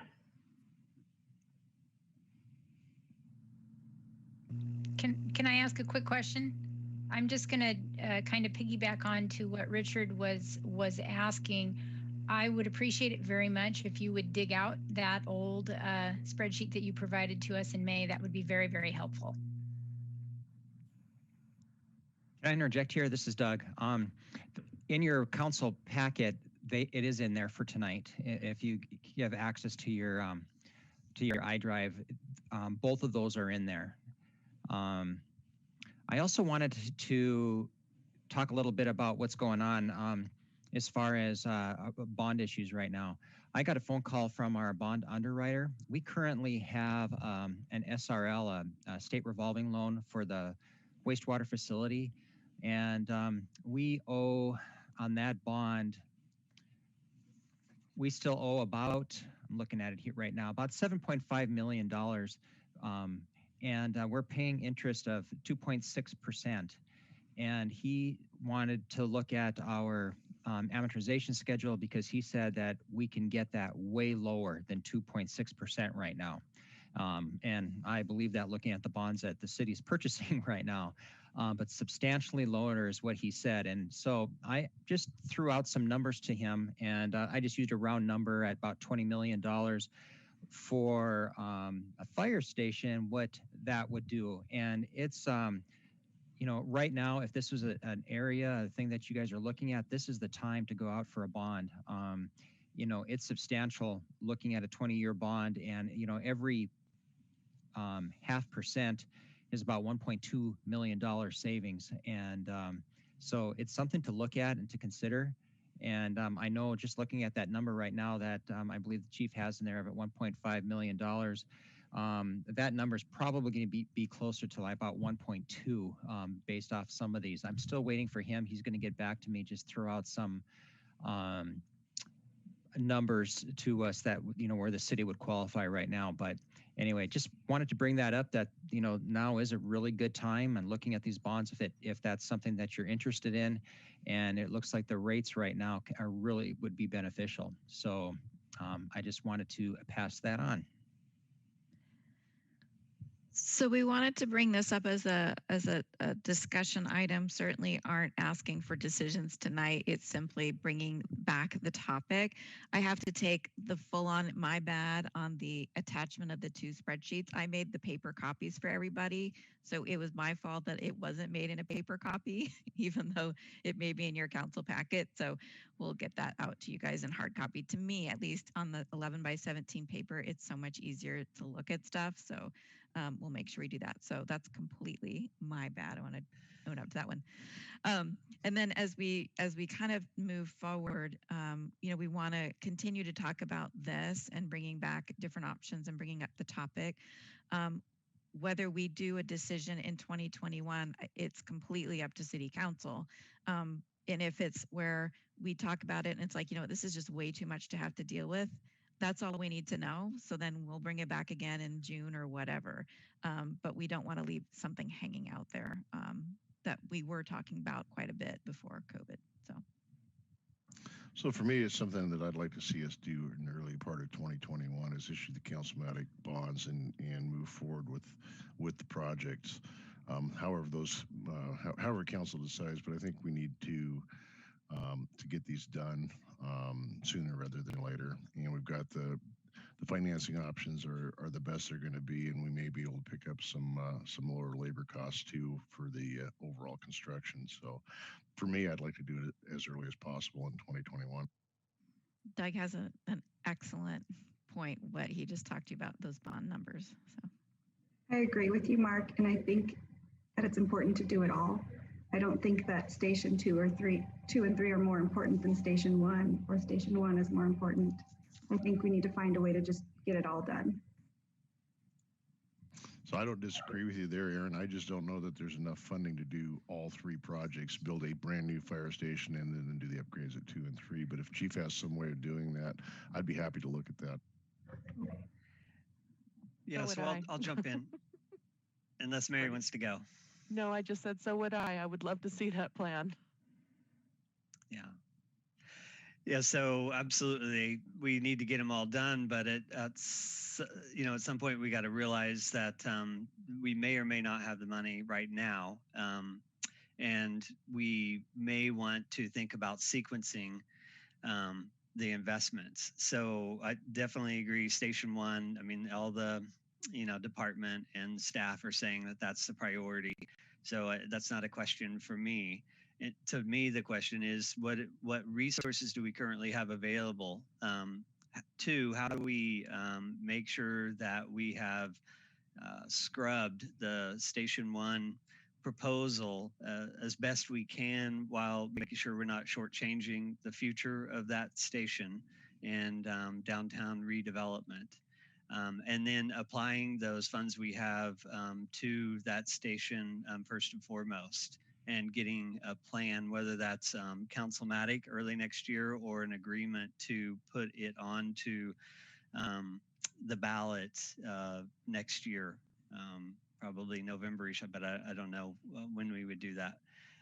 Exactly. So that needs to be a discussion topic. One of the options I was wondering about is if we did go back to the voters and ask them for something, it'd be good to make sure that we've shown that due diligence. And 2, I was wondering if we could maybe ask for the funds we need, but without the contingency money. So there's quite a bit of money, contingency money built into the budgets, as there should be, because last thing we want to do is promise we're going to build a station and not have the resources to do it. But I'm wondering if the GEMT funds could actually be used as a backstop to say, let's just hypothetically say it's $15 million without the contingency fund to build Station 1, and use the GEMT funds as a backstop to self-insure any cost overruns, for instance. Just throwing out another option I'd like to think about with the group to make sure that we're getting Station 1 decided by the end of next year. And then also I'd like to think about how we piecemeal 2 and 3. So I do think there's some options on 2 and 3 if we can't afford to do them all at once somehow. That we may be able to pick off pieces and be a little bit more creative than we have been, or if possible. So those are my thoughts. Supportive of moving forward on one as fast as possible next year.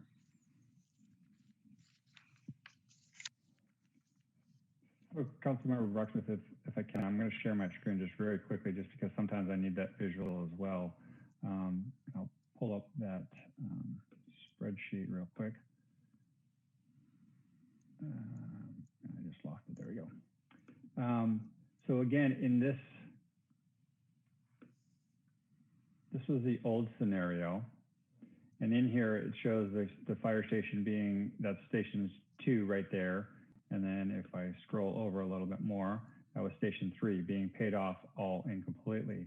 The other scenario that I put together was really that 20-year look.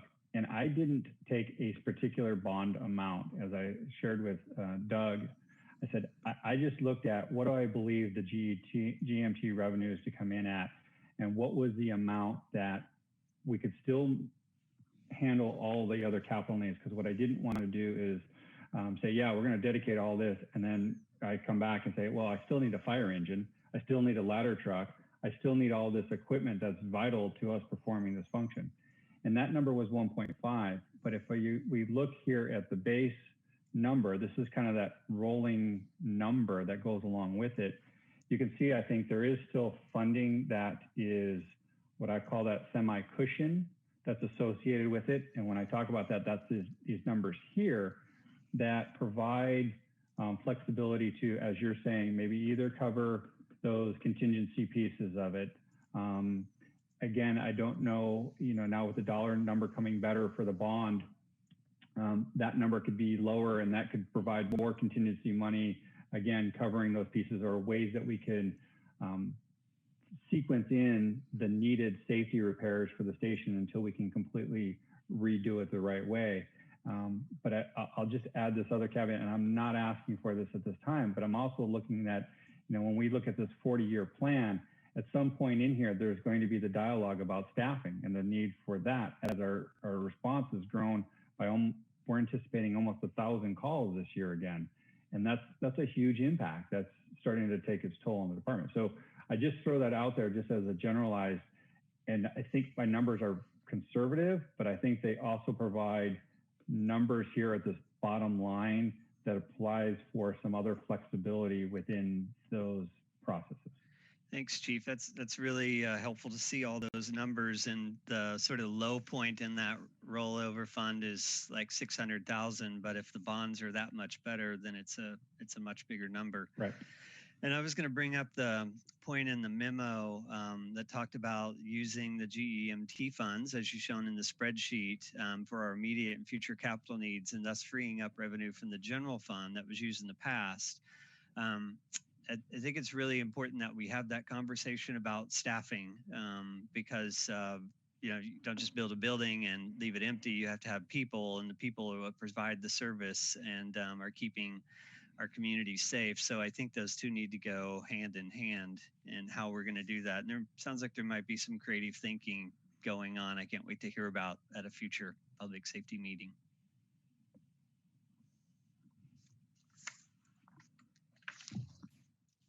Any other opinions? Anyone? Yeah, I remember the last time when we were discussing this, it was kind of like what Mark said. I think we were kind of moving a little bit more towards going on station 2 and 3. Also, I think just for the public that are watching, Bryce, if you could just let them know what the GMT stands for, because I know we're talking in code, we get it, but some people may not know where all that funding, especially when we're talking about big numbers like this. It's like, well, how's that going to happen, and what is that? So, but yeah, I mean, I think, and then we've also talked about how things aren't going to go down. I mean, you either kind of get on this and try to do some things which we can during this time, and then obviously start moving towards the future. So. Thank you, Councilmember Mulber. That's a great point, and I apologize for, again, we get caught up in our vernacular, but GMT stands for Ground Emergency Medical Transport, and what that is, it's a federal program that helps departments that are doing emergency transport.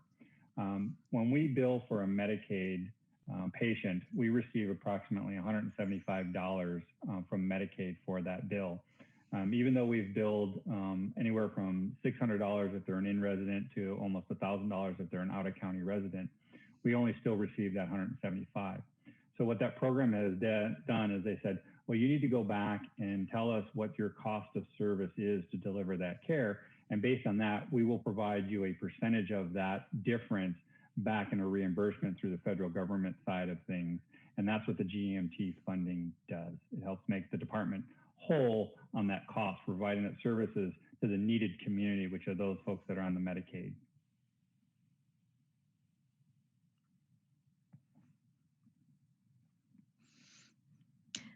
I think we've presented enough information for you all to think about. So at least for tonight. So we can circle back around and keep talking about it as we move into the next few months. Does that sound okay with council? Sounds good. All right, our next agenda item is an update on the Fireworks Committee. Each year from about mid-June to mid-July, fireworks become a popular topic of debate in Mount Vernon. The mayor and city council receive a lot of community feedback, both for and against fireworks in Mount Vernon city limits. Some people are calling for a total ban, similar to what other cities in Skagit County have done, and some people want to retain the tradition of allowing safe and sane fireworks from noon to midnight on July 4th. Council has asked the Public Safety Committee to invite the public to participate and to give input on this topic, and I wanted to share the committee's plan for doing this. A Fireworks Advisory Committee will be formed, and the committee will be comprised of 3 council members and 4 community members. The purpose of the committee will be to research and weigh the pros and cons of the current fireworks ordinances for the city of Mount Vernon, and to make a recommendation to council. That recommendation will be to either maintain the current restrictions on fireworks, to loosen the current restrictions, or to ban fireworks altogether. Right now, we're inviting Mount Vernon residents who are interested in this topic to apply to serve on this committee. Committee applications are open now through September 25th. 1 community member from each ward will be selected, as well as 1 at-large community member. The committee will meet 2 or 3 times in October and November, and we will hopefully have a recommendation for council to consider by December of this year. The plan is to invite the entire community to give input through surveys and public comment. Anyone who is interested in this topic will have the opportunity to be heard. So that is our plan for the Fireworks Advisory Committee. Does council have any questions about the committee or the process? Also, the committee members are myself, Mark Holst, and Melissa Beaton. Sounds great. Good plan. All right. Other questions? Okay. Our last agenda item tonight, we have Jennifer Berner from Parks. She has an item for us. Good evening, Council. So wanted to bring an item before you before we bring it to you at the next council meeting, and just give you we've got some exciting news in regards to our art sculptures. And let me go ahead and share my screen here.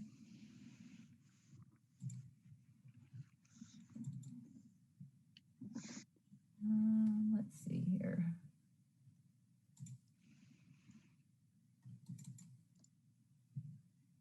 There we go. So we actually have an exciting donation opportunity that's coming before us, and wanted to bring this to you guys and just kind of give you this information prior to bringing it to you on September 9th. So 2 of our citizens here in Mount Vernon, Hal and Hella Lee, have offered to donate 3 sculptures to the city of Mount Vernon, and they are also going to be paying for any installation of the sculptures as well. So we brought this to the Arts Commission. It was approved at the Arts Commission meeting on July 30th, 2020. They approved the 3 sculptures and also the locations that we talked about. and I'll be showing those to you later. Long-term plan is to create kind of a sculpture garden within Hillcrest Park. Sculpture gardens are a great place that kind of pull people to bring them outside, give them a place to kind of meditate or be in somewhat of a quiet environment. It provides an opportunity for people to kind of learn about art and sculptures. So sculpture gardens are a perfect fit within a park. So the first sculpture here is called Halo, and it's a granite sculpture, and its proposed location would be in the flower bed on the back side of the lodge. There you can see the star kind of that we put on there. And it would be, you could see it as you walk through to the front entrance to the park's office. This one being a little bit more of a delicate type of a structure, we wanted to put it back in a flower bed where not too many people would be walking right by it, and be more something that they would view from a distance. The next sculpture is called the Goddess. It's a stainless steel sculpture, and we are looking at, with the height of this one, we were really looking at where it would look nice and have a nice backdrop. And we actually have a current cement pad out. This is to the right of the park's office as you're approaching it. And we felt this was a really nice location for this particular art piece. The Arts Commission really liked this location as well. And we've kind of got a little bit of a hole there, so it kind of fills that flower bed up a little bit with this existing piece. The other nice thing about this location is we have an existing cement pad here, so that will save some costs on installation. And our third sculpture is called Fish Vein. It's, again, a stainless steel sculpture, and its proposed location is, again, in Hillcrest Park. And we're looking at this one being at the North Entrance Island. And this would be kind of also future opportunities to add sculptures as people are kind of coming in, up and down and going along this path here. There's lots of room to put sculptures here, as well as, you know, as you head to the west here, there's lots of open area for sculptures as well. So those are the three sculptures that we are going to be bringing before you that we're proposing for donation, and open to ask any questions that you might have in regards to these three sculptures or the process. I just think we're so lucky. I'm sorry, Mark. I'm sorry. I think we're lucky that they want to donate this, and the installation is, it's a very generous donation, and thank you to them. I'll echo what Mary just said, and I'd also like to compliment the Arts Commission for the work that they do and the commitment that they have to the beautification of Mount Vernon. So the Arts Commission always does a great job, and I think council should accept their recommendation and accept these donations. So we'll bring it to you at the September 9th meeting for your official acceptance of the donations, and then we'll move forward with the installations. And we are so lucky. Hal and Hella are the most amazing supporters of our park system in a lot of different ways. And so we're just super grateful for this lovely gift. Thank you, Jennifer. Thank you. All right, anything else for the good of the order? I have a quick follow on to the fire capital budget discussion. So I was wondering if I could informally ask at the next Public Safety Committee meeting to get an update on the vehicle exhaust scrub systems that we put into last year's budget. And I remember that we had allocated $167,000 for that, but we're temporarily on hold with half of that for the general fund, but that still leaves $83,000, and I'm curious to see if that's gone into the stations yet. If not, what the immediate plan is to get it done if we can do that. Okay. Anything else? No? All right. Then I would entertain a motion to adjourn. So moved. Second. All those in favor? Aye. Aye. All right, opposed, same sign. Motion carries. The public safety meeting is adjourned at 8:04 p.m. Well done, Aaron. Thanks, job, Aaron. guys. Nice to have a committee together.